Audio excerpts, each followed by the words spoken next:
Wish We Could Turn Back Time by Girlinpink44. Chapter 9. Different Points of View. To say that walking through the Los Angeles headquarters of Stark Industries and seeing fashion that was, to her, out of style 15 years ago, was surreal was an understatement. But as Pepper made her way towards Tony's office, it had a sense of home. It was where she started as CEO. It was where she hid around the time of the Civil War, when she and Tony were taking a break. It was where she fell in love with Tony Stark. It was where she had earned the nickname Pepper. The man in question was back at home. She wouldn't be surprised if Mark II started to make an appearance, because she knew that he was going to spend a good chunk of the day in the lab with his boys. And he deserved it. Tony was a man who wanted to give everyone he loved the world, yet didn't realize that he too deserved it. He deserved to have his boys around him, and she hoped that someday their daughter could be added to that mix. It was still far too early to tell. It seemed ridiculous, honestly. But so did superheroes, aliens, plots for intergalactic genocide, and time travel once upon a time. Since the impossible had proved to indeed be possible so many times in the past, she couldn't help but hope she'd get this one wish. The Stones had given so much, but she couldn't help but feel selfish and wish for one more thing. "Morning, Rosita." She nodded to Tony's secretary, who helped her keep the man in line. "Morning, Pepper. Is he coming in today?" "No, Colonel Rhodes and I have him on rest mode for the next few days to recover." The middle-aged woman nodded. "He needs to. I'm so glad he's back. I don't know what he has planned, but I want you both to know I'm here and I'm not leaving." Pepper smiled. "Thank you." "Let me know if you need anything. You walk out of his office today?" "Might as well." It wasn't entirely uncommon for Tony to not appear in the office, and for Pepper to occupy the table or the desk itself. That's why the initial transaction hadn't been so horrible for her. She had felt at home in the office. Stepping in, she admired the view outside the window for a second. She had barely been here in the years, not since she got engaged. Her main focus today was to see where Stark Industries was. She knew where it could go, but she was also aware that the damage ran deep. Happy was around somewhere, doing sweeps as best he could while staying off of Stain's radar. Having him in the building made her feel less uneasy about just how down the hall from Stain. Booting up the computer, she logged in with Tony's access to get a view. Unsurprisingly, the stock price had plummeted, but it wasn't as bad as it had been originally. It seemed as if a lot of people were taking a wait-and-see approach this time around. They'd be glad they did. Their non-offense lines were going strong, and they'd already done a small step into medical technology to assist the military. She sent emails to Helen Cho and Maya Henson to see if they wanted to collaborate or bring their projects here. Cho would be most likely to join. Maya was a wild card, so she worded that email with care. Tony was heading down to tech department sometime this week to introduce them to the laptops, tablets and phones that she had grown used to. And, of course, there was their green energy push. Speaking of, she needed to bid on the land where the tower would be someday and make sure that progress was started. She also needed to look at a temporary office space to start moving SI there, since it would be almost 4 years before it was ready. And then she needed to look at some townhomes and penthouses, so they had a place at the same time zone as the boys. Somewhere in there, she needed to give herself a chance to breathe. Mourn the lost years, celebrate this new chance, and figure out how best to protect Tony when things didn't go perfectly. Because the fact was, things go wrong. He couldn't save everyone, and he put the weight of all of it on his shoulders and carried it. She wondered sometimes if that's why he couldn't walk away from the armor. It helped him carry the weight. How's our boy doing today, Papa? If it weren't for her decade-plus years of experience of schooling her expression in boardrooms and conference rooms the world over, Peppa was fairly certain she would have shown how her heart totally and completely stopped at the sound of Obadiah Stane's voice. The man had been dead for 15 years. She remembered the funeral, the farce that it was. A shell for a man who had committed deeds such as his. She looked up, and he sat there, leaning against the frame of the doorway. He's doing all right. I think he was going to spend some time in the lab at home today. He had talked about coming by later this week for a bit of a talk with R&D. Stane was exactly the same, which made an odd amount of sense considering he had died only a few weeks from now in the years that never were. But it was unsettling to Peppa in a way she hadn't expected. She had seen him, obviously, but the last time had been just the two of them, had been the day before Tony had uttered that infamous sentence. The day this all truly started. I still can't believe he's back. Peppa was sure he was so shocked. She was aware of the video that sat on the hard drive, appearing as if it hadn't been touched. The copy that sat at the mansion, waiting for Tony to decide how to deal with it. I'm glad he is. Did you come in here for the crossword? She held up the paper, remembering the end of their last conversation. I did. Tony usually lets me have it when he's done. I'm sure he won't mind. Peppa smiled. I'm glad he's back. Obadiah took the paper and headed out. Any chance you can tell me what he's up to? He'll tell you when he's ready. You know how it is when you rush him. Obadiah deflated slightly. Tell him not to take too long. I will. The man left the office and left her alone to her thoughts and her racing heart. She had gotten spoiled to the AIs in the building in the later years, so that no one could sneak up on her like that, especially someone she didn't want to face. One of the biggest obstacles that Rhodey and Tony had to overcome those first few weeks at MIT was the fact that Tony believed anyone who bothered with him was only in it for his money. It took weeks of random dinners that Rhodey paid for out of his own allowance, homework sessions, tinkering, and possibly exploding one lab before they could begin to bond. And for years to follow, Rhodey would be careful to not appear as if he was taking advantage of Tony's money. But he also let Tony spend it on him because, as anyone who became close to Tony knew, it was one of the ways he showed affection. One of his favourite things to enjoy had always been Tony's private beach. He loved to jog along the edge of the surf as the sun rose. It was an expanse of space and just him. What made it better was he was moving on his own power and without the braces that Tony had made for him. His legs worked. That accident hadn't happened at this point in time. And if he had his way, it would never happen again. So much of this could be avoided this time around. Hindsight really was 2020. He'd be a better friend, not let S.H.I.E.L.D. or the Avengers hurt Tony like they had the last time.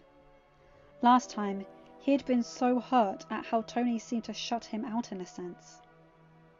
This time, they would walk through this hand in hand. Rhodey could help with the military.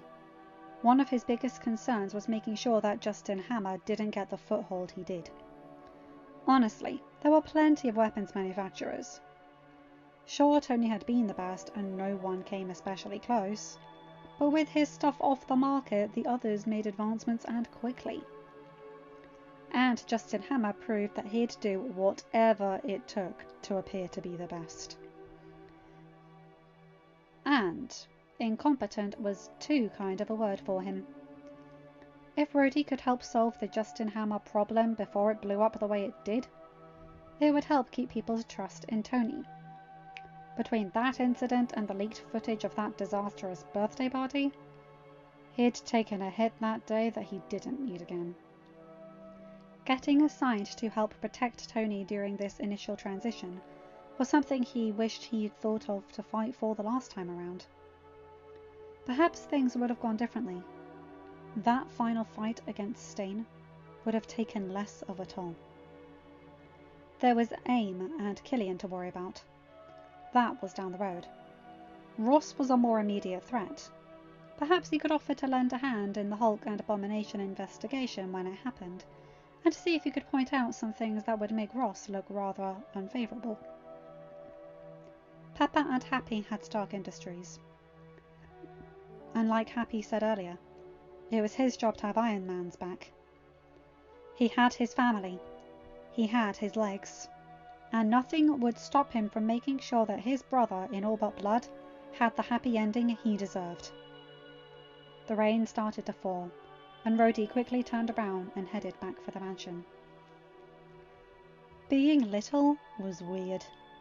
He had memories of almost being his dad's height, of being older. But now he was a little kid again. Thankfully he had his powers still, which meant he didn't have the allergies and asthma and the thick glasses. Instead, he could sit by the windows of his dad's mansion and stare as the rain fell. He could see the drops hitting the ocean, creating minuscule splashes as they fell. Even through the windows, he could hear the sounds of the waves crashing on the cliffs below, the rain falling on the water. Behind him, he could hear the sound of Dexter's laboratory playing. Harley was watching it, and for a bit he had been too. But then the ocean drew him in. It was soothing, relaxing, fairly constant, which left him a chance to sort out his thoughts.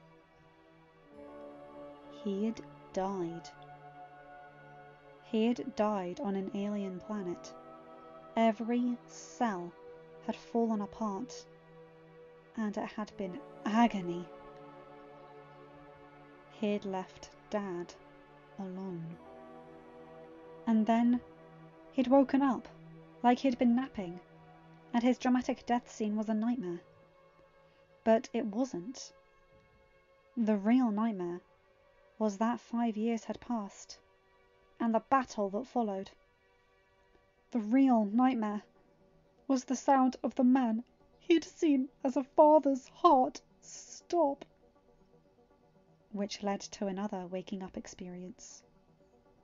3 days ago, Peter shot up in his bed, breathing heavily.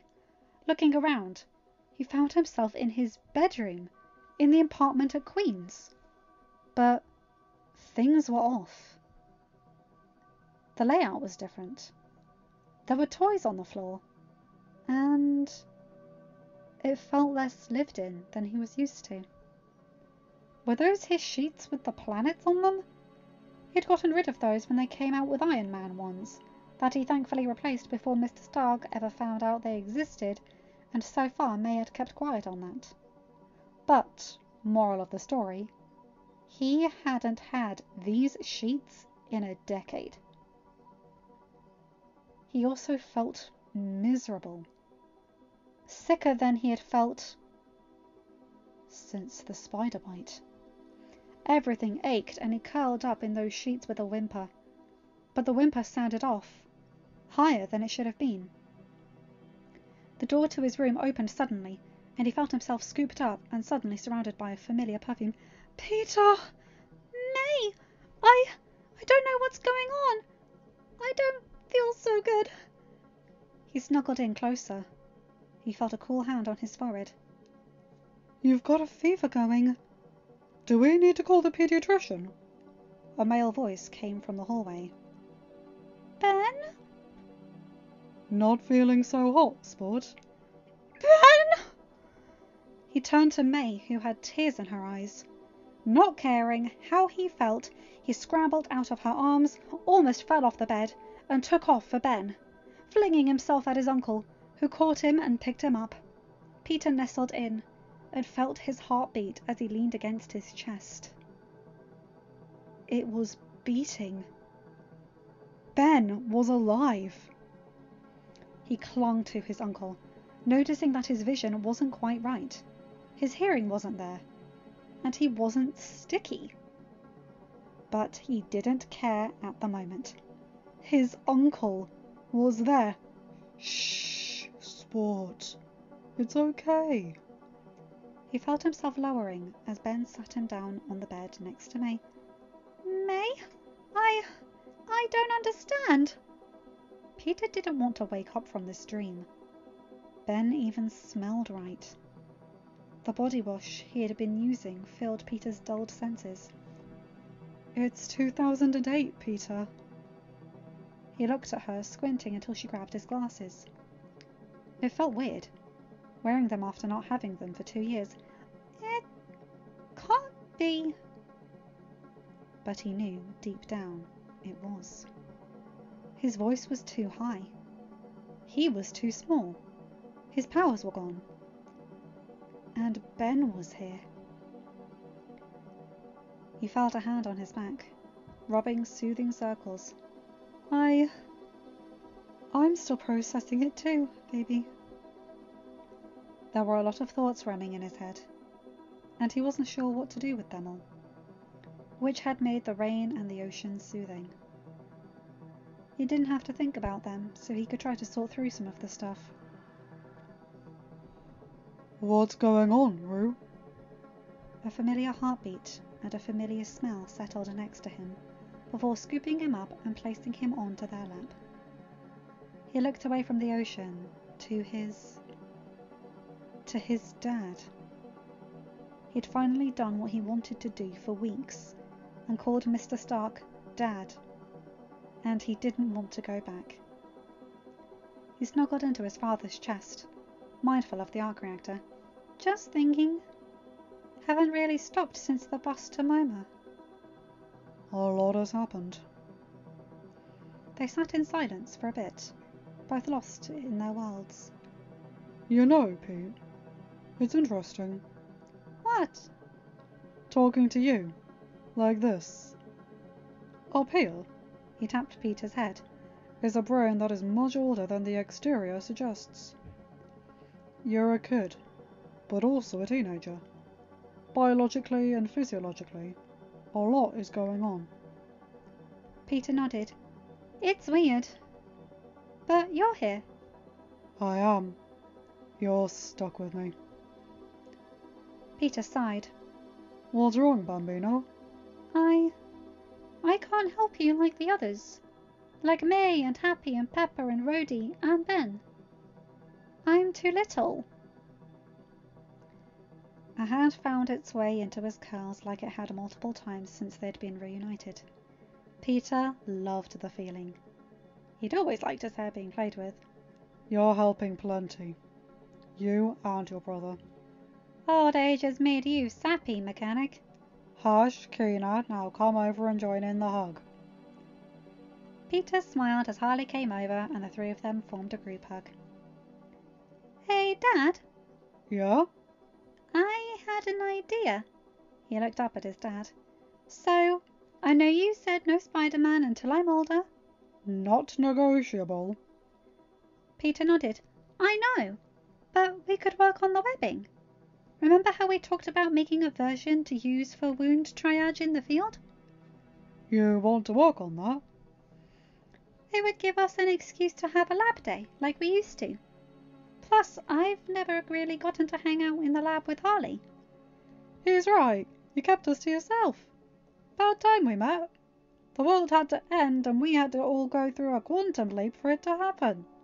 Peter laughed. Maybe we could do that, since it's raining and we can't go to the beach. We could. I also have another project I could use your help with. End of chapter. Hi guys, hope you enjoyed that one. Oh, I love that one. With the flashback, Pepper being a badass while deflecting Stain, and oh, the baby Peter thing looking out the window in the rain. Okay, that's relatable, isn't it? I sometimes do that with my mindfulness. I turn on an ambient sound, close my eyes in the dark and just turn off my brain for an hour. I'm an overthinker, so it's actually quite hard, but it's so rewarding. I feel almost like I've had a nap. Anyway, you guys know the drill. Like, comment and subscribe and hit that bell to get notified whenever I upload a new video. Have a good day, night, whatever time zone you're in. Brace yourselves for the next chapter, people. It's one of my favourites. I've already recorded it long before I recorded this one. You'll see why at the beginning. Anyway, take care, my guys, gals, and non-binary pals. I'll see you in another video. Bye!